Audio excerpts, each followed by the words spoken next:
We have more information, guys, regarding the MGI All-Stars straight from Papanawat. He was live just a while ago. Okay, guys, so first of all, he said that women from all ages 20 to 40 can compete. Whether you're married, whether you have children, whether you are transgender. He also said that there is no limit to the amount of participants that a single country can send. What? Each country can submit their entries according to their readiness and their needs. He also said that the judging process will be conducted fairly by a committee. The competition is going to be held at the beginning of next year in Bangkok, guys. I've seen the comments for the queens that you guys want to participate in this All-Stars competition. Don't worry, I'm still going to do the compilation videos. I'm still waiting for more people to comment on that video. But guys, what do we think about this information so far? Let me know what you guys think in the comment section, okay? Ciao for now. So mga kapolitika, in this video is ating pag-uusapan itong MGI updates dahil meron na pong bagong information na inilabas si Mr. Nawat doon sa Miss Grand International All-Stars para sa edisyon ng 2026 na kung saan ay para itong inclusivity. So according dito sa live ni Nawat kahapon, MGI All-Stars key update from Mr. Nawat Live. The pageant will be held early next year in Bangkok before April. Age requirement 20 to 40 years old. Married women, moms and transgender women with certificate are eligible. Candidates must have competed internationally before but not won a major crown. 70 to 80 contestants expected for the inaugural edition. Multiple delegates per country will be allowed. There will be official judges plus a certified scoring system for full transparency. More details will be released tomorrow. Applications expected to open again in 2 to 3 days. So ito yung sinasabi nila mga kapolitika na MGI All-Stars di umano. So ang hindi ko lang nagustuhan dito is itong inclusivity nila kasi baka mapareho na naman ito doon sa Miss Universe na kung saan ay pinapasali sila pero hindi naman sila yung mananalo in the first place.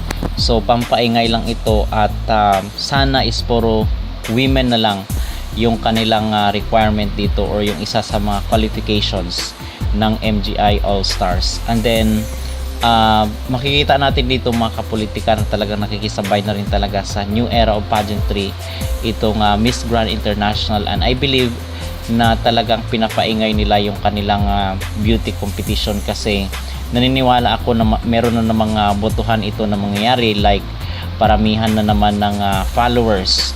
So ganun siguro ang isa sa mga maging requirement ng Miss Grand International kung kagatin mo, especially sa atin ng mga Pilipino na very active tayo dito sa mundo ng social media. So merong mga qualifications dito, requirements na para sa akin is dapat i-exclude ng MGI, most especially itong kailangan inclusivity kasi in reality naman ay hindi naman talaga ito yung nasusunod. Okay? So mga kapolitika, meron rin pong mga usap-usapan na baka ito daw ay para talaga kay Vena Pravinar ang edisyon ng MGI 2026 dahil ang sabi nga diba na kung ikaw ay sumali doon sa ito talagang target nila yung mga sumali doon sa ibang mga beauty contest mo, especially sa Miss Universe, kumbaga mga sikat na at kilala, tanyag na ng mga competitor ay pwedeng sumali dito sa MGI All-Star. So I believe na sila talaga yung tinatawag ng Miss Grand International. So itong ginagawa ng MGI ngayon, I believe na for promotion at talagang gusto ini-introduce nila yung kailang pageant in a wider audience. Okay? So yun mga kapolitika, kasi advantage yun pag kilala na doon sa Miss Universe and then sasali dito sa Miss Grand International. Most probably yun ay susubaybay talaga ng mga supporters nila doon sa Miss Universe. So kumbaga ay yung mga audience doon sa Miss Universe ay nahakot ng Miss Grand International papunta dito sa kanila.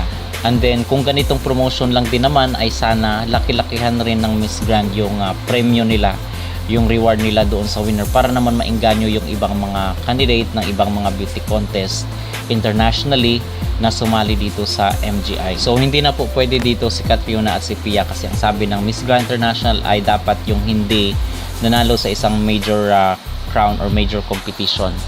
So yun kasi I believe na ito talaga ay para kay Vena Pravinar ang MGI 2026 kasi pumunta na nga ito sa headquarter ng Miss Grand International. So malaki ang kutob na ito ay para sa kanya. So ano ang inyong magreaksyon mga kapolitika dito sa Miss Grand International All-Star Edition? Kayo po ba ay agree dito sa lahat ng mga qualifications na nabanggit? And then, do you believe also na itong edition na ito ay para kay Vena Pravinar? Mag-comment down below at huwag kalimutang mag-like at mag-subscribe na rin kayo para updated kayo sa ating mga latest issue.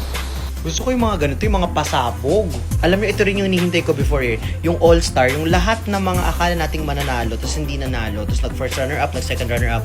Gusto ko magkaroon sila ng chance ulit na patunayan sa kanila na kaya pa rin nila. So this is Miss Grand International All-Star. So kahit anong pageant kayo galing, pero lumaban na kayo, na-representan nyo na yung bansa nyo, pero may chance pa rin kayo para for comeback. Gusto ko yung mga ganito, ang daming pasabog. Hanggang 2026 yata, puro pasabog kayo. Natalo nyo pa ang bomb. Pero kung ako tatanungin ha, sa MGI All-Star, ang unang papasok sa akin is Michelle D. Pangalawa sa Celeste Cortesi kasi ang background ni Celeste Cortesi, businesswoman, diba? Kilala sa social media, ayan ang kailangan ng mga MGI eh. Gusto ko rin makita si Nicole Colordoves, Samantha Bernardo, Joy Barcoma. And kung pagdating sa face card man lang, Gasini Ganados. Sa inyo, sino sa tingin nyo ang gusto nyong makapasok or makita ang mukha sa MGI All-Stars? Comment down below.